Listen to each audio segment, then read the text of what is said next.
the plane crash, the time when that loved one died, when you walk into the room and everything changes, when you walk out of the building and everything changed. No matter what tragedy strikes you, suffering is a part of that process. Why is suffering part of the human experience? Does everything even stinking happen for a reason? And how do we, when we encounter those tragic moments in our life, suffer well? We're talking about that on this installment of the AXECast, so grab that axe and let's swing away. It doesn't take very long to live on this earth and realize that there's going to be those mountaintop moments and there's going to be those valleys. It doesn't take very long to be a human and then realize that it's not going to be all peaches and cream. And so I got a special guest here with me that has an unbelievable story, and he'll share with you a little bit about that in the extended AXECast episode. However, he wrote a book called Suffer Well. It came across my radar, and I've been challenged in my own life, especially in the times when I've had to reflect on how I've actually encountered tragedy.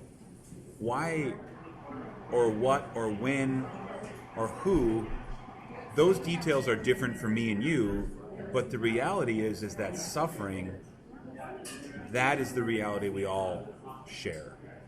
So we want to talk through a little bit about this human experience, some of the things that we wrestle with, and really equip you to do what my guest says, suffer well.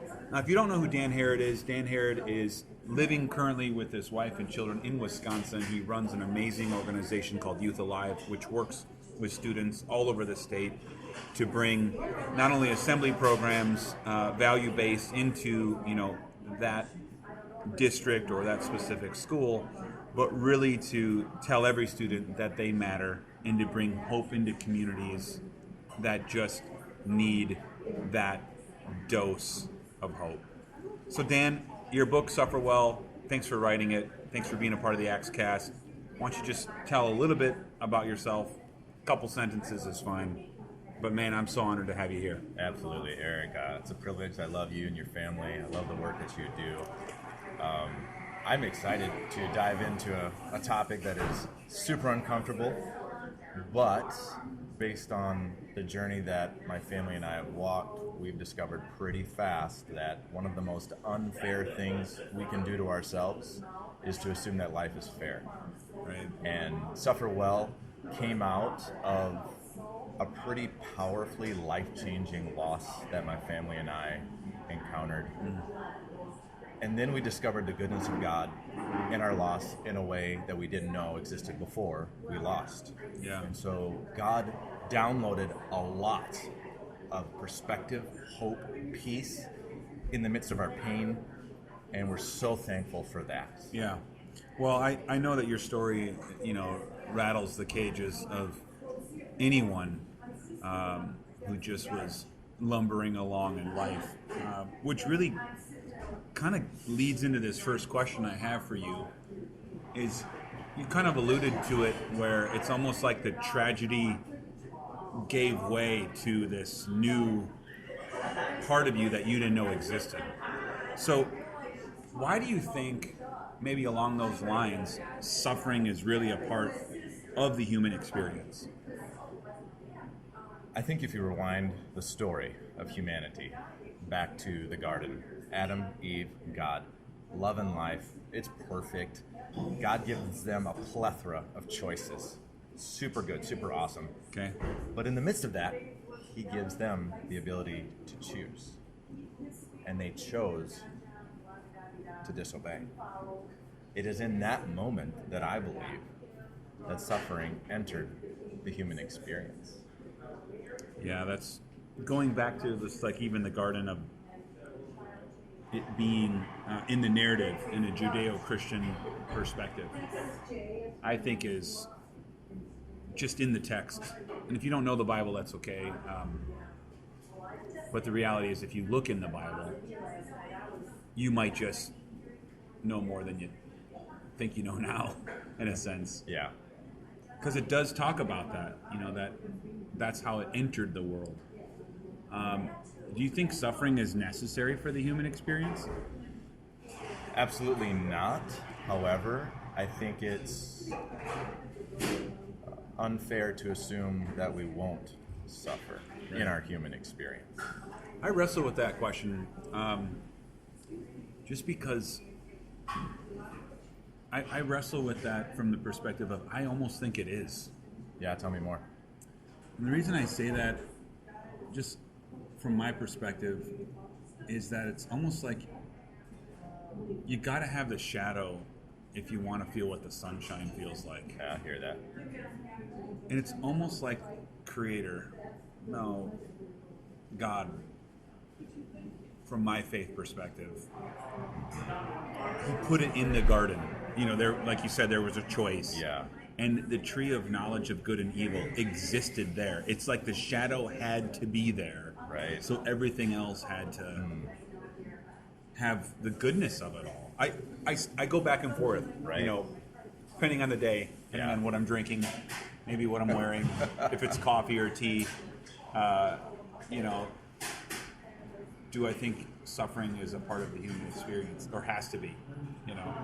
I know that in your book, you definitely talk through how it gives way to a deeper part of the experience. Absolutely. So can you tell me in what ways, I guess, or like if it is a part, whether it is or isn't, or has to be or doesn't have to be, right. Either way, it's going to give way into something deeper. Yeah. How did that work for you? Losing the way that we did brought me face to face with the truth that suffering isn't a probability, it's a promise. I find that That's rooted good. in what Jesus said in John 16:33. Suffering isn't a probability, it's a promise. It's Absolutely. not if, it's just when. So the better question isn't necessarily why, although it's a good question. The better question isn't why, it's how.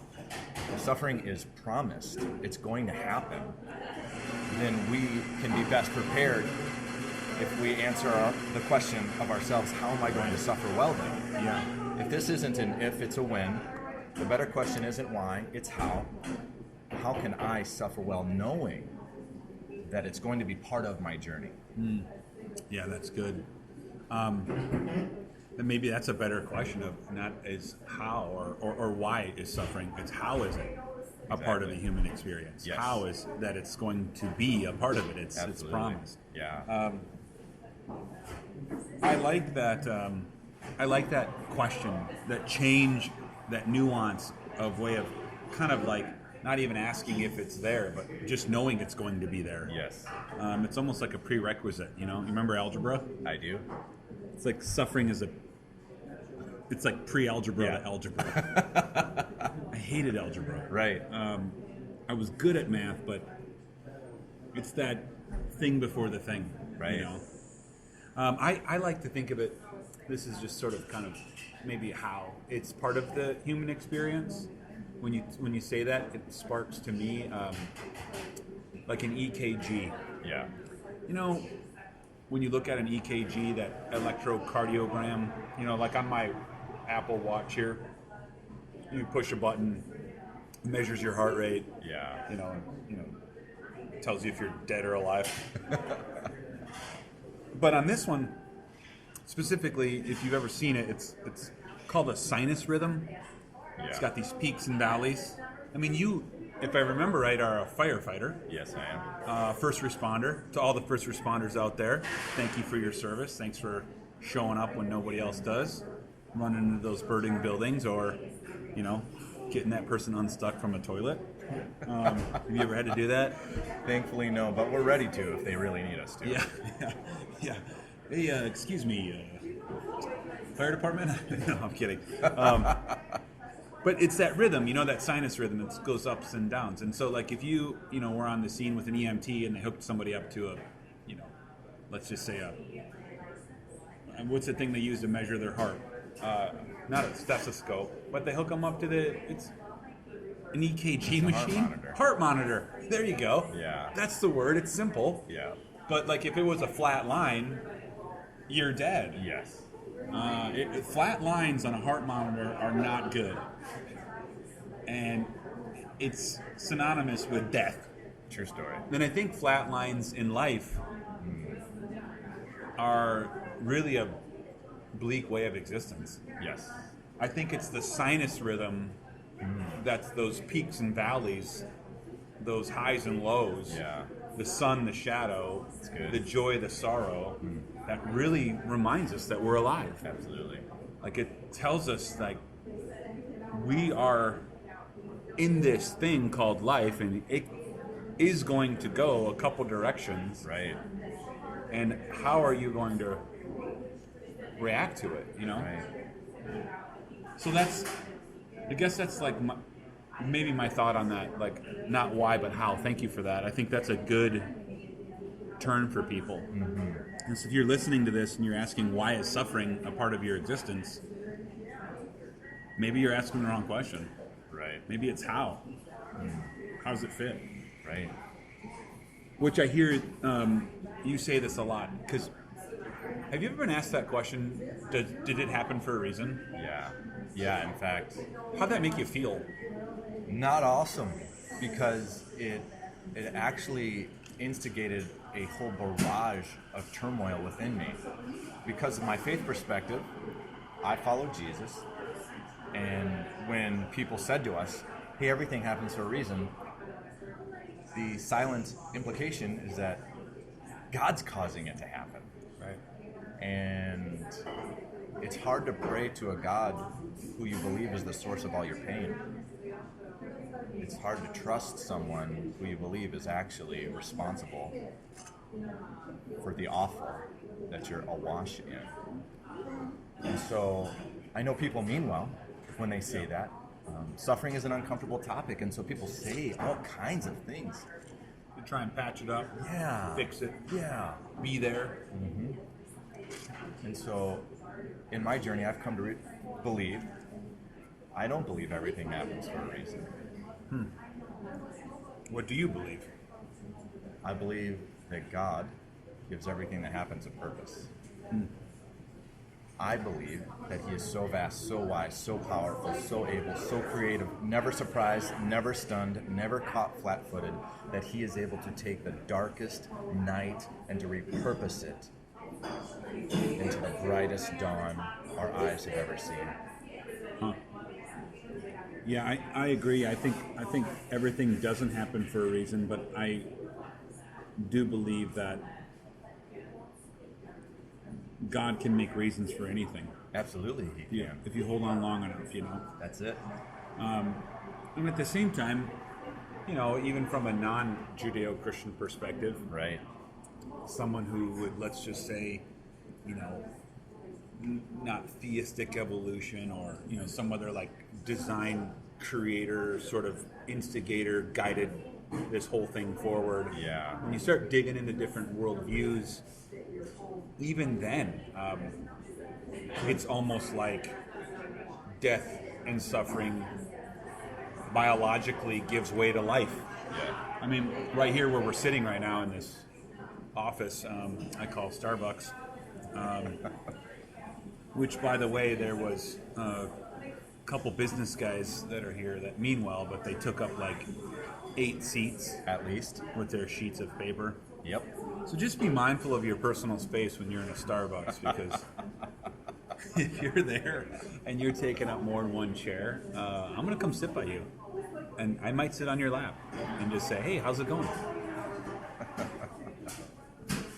It didn't happen. But the point is, like, if you look at it from just where we're out, like outside right now with the death of winter that happened, you know, in the Midwest, it's almost like it gives way, you know, to life. Absolutely.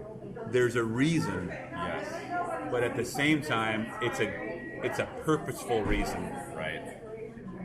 It's the thing that leads to the greater, you know, summer, if you will. Yeah.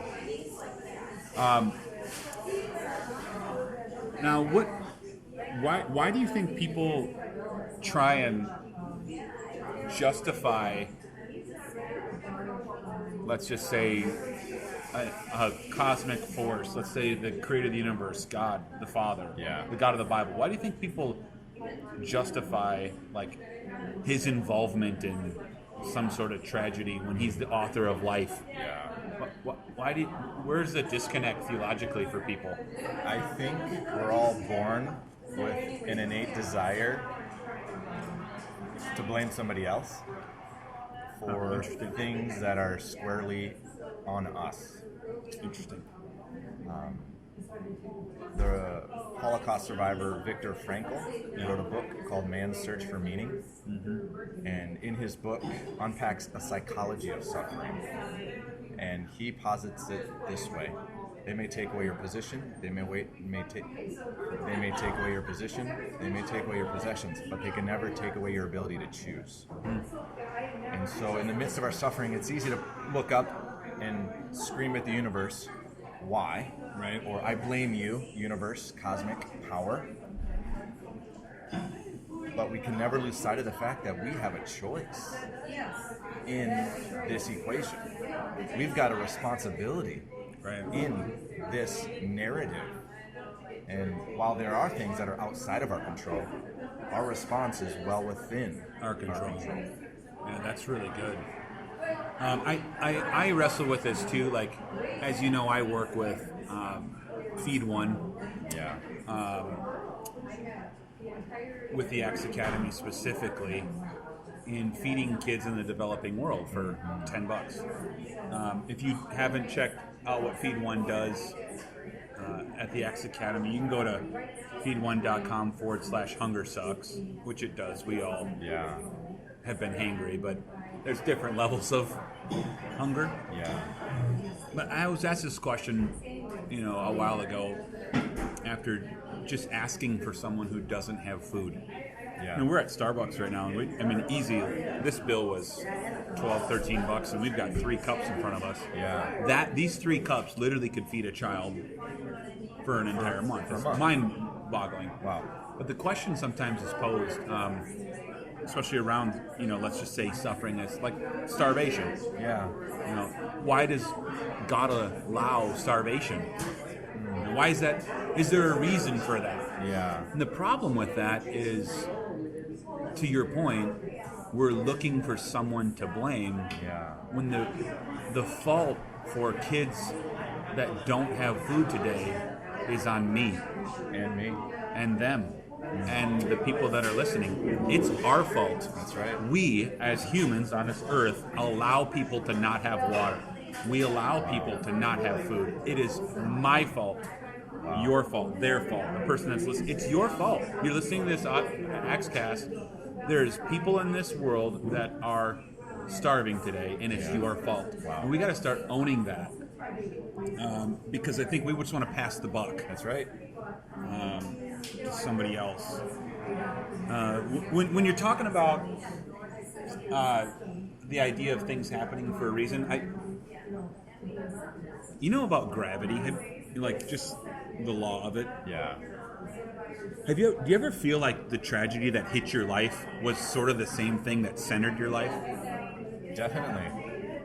Before we walked through our valley, right, the pile of things I thought was important fell over. Interesting. I got sideswiped, blindsided by pain, suffering, darkness, loss, heartache. But the redemption of that is new vision. Interesting. Okay, so I've got a hunch that tragedy is like gravity, or I phrase it like this. This is just kind of off the cuff here, but it's been in my heart. Yeah. The gravity of tragedy. It's almost like it somehow is this thing that shows up in our life. This thing we're trying to justify for a reason that literally becomes the glue to the earth. Wow. And now all of a sudden we have this center weight that we realize what really is important. You talk to anybody on the other side or in the midst, and they automatically default to the fact that they are now footed so squarely on what's important. All the other distractions and BS just fade away, or as you said, topple over. Well, there are some who don't respond in a way that allows the tragedy to center them. I think every painful moment is an opportunity to respond wisely. Right. And what we do in response to our painful moment determines if we allow that tragedy to become the gravity that centers us, or if we revolt and we rage and we start making unhealthy decisions and we author greater suffering in cascading ways that echo into the people that we love and start wrecking the things that we like, we can completely miss the gold that is found in the pain. If we don't see suffering as it rightly is, it's an opportunity. Right. It's not one that I want, but it's one that I need to become the person that the world around me needs to be. Okay, so this is a good thought. So if you have the ability to respond, and maybe one of the reasons why stuff like this happens is to center us, and we have that choice in that moment to have it, bring us to a place or to obliterate us all over the place, right? Where it's like a nuclear fallout, and now we have shrapnel of our life, and then it's this cascading effect where, I think in that moment, a lot of times you see people self-medicating.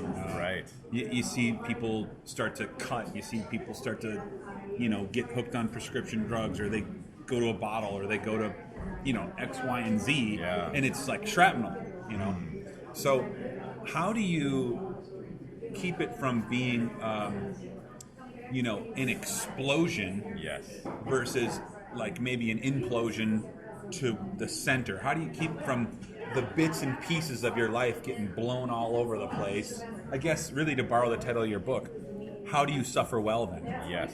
Yeah, I think perspective is everything, because your perspective will either produce or prevent perseverance in your life.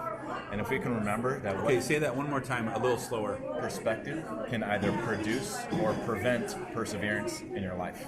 Perspective can produce or prevent the perseverance that's in your life. So your own perspective is going to either determine one of those two paths. Absolutely. In other words, what you see is not what you get. What you see is what you must get through. And if you can keep that in focus, then you're going to make it. So the perspective, to have the healthy perspective, it's not about the end game, it's about what you're getting through. Exactly. In this season, this game, whatever you want to do. Yeah. Remembering that now is not forever, is key. This moment is powerful, it's painful, it's awful, I hate it, I don't want it, but it's mine, and it's not going to last forever. Okay? If I can keep that in focus, I'm going to make it. That's good.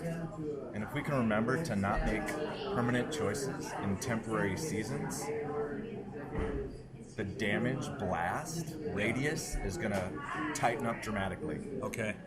We still may make mistakes, and it's okay, but own them and commit to cleaning them up. But if you can remind yourself, I'm not going to make a permanent decision in this temporary pain. So, how do you suffer well? You're really talking about perspective determines your perseverance, or what was the other word?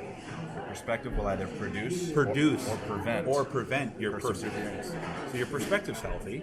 It has to be. It has to be. And then if you have the idea of now is not forever. Absolutely. So you could suffer well, but with that mentality of this isn't the end all. And then I really like your third, I guess, nugget there.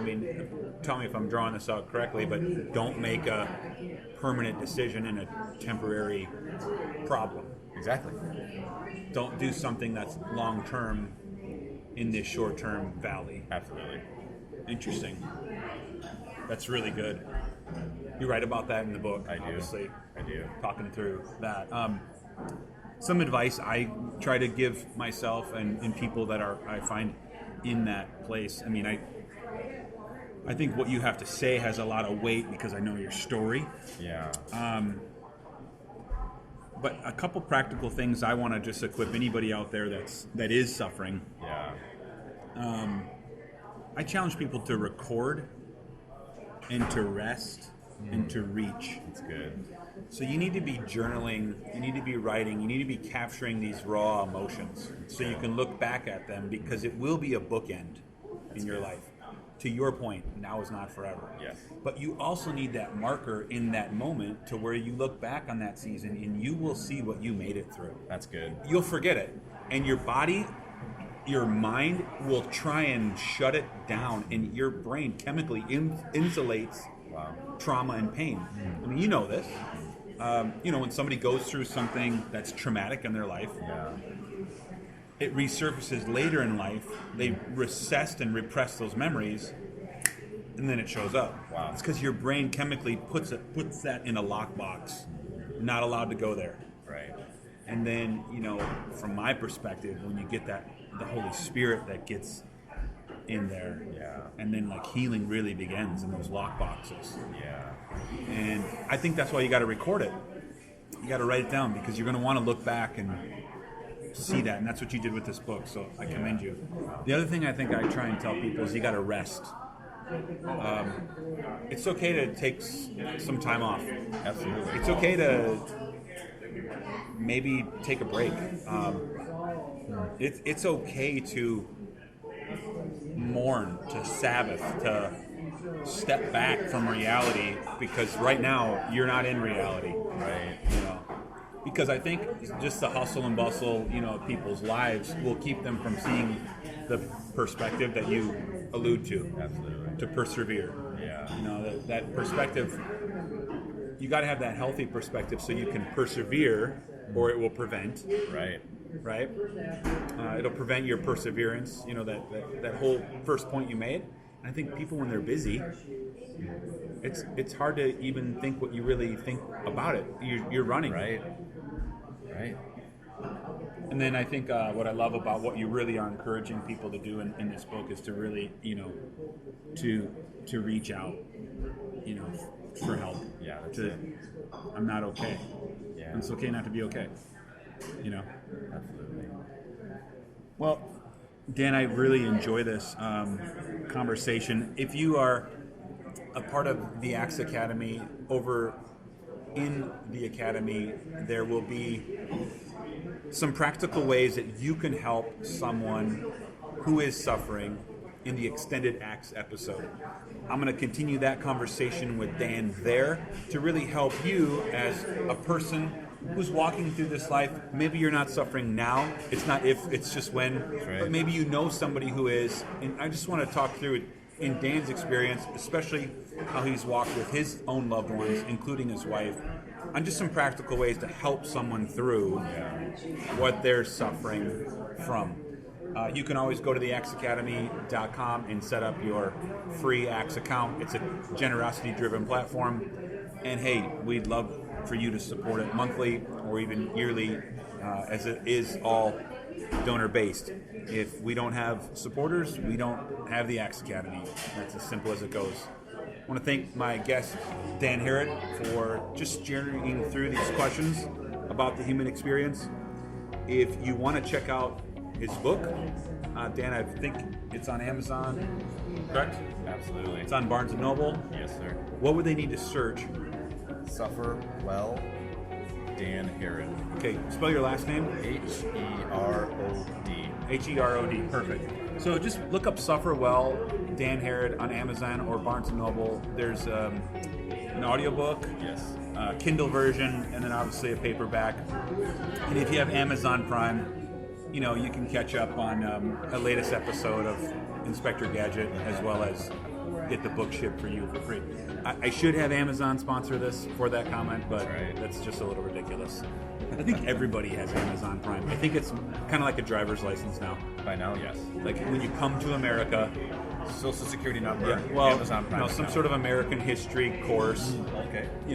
Maybe just some linguistic things that would be helpful, and then the card. And then the form to pay taxes, and then the card, Right. and then your Amazon Prime. That's right. Hey, as always at the Axe Academy, grab your axe, keep swinging away.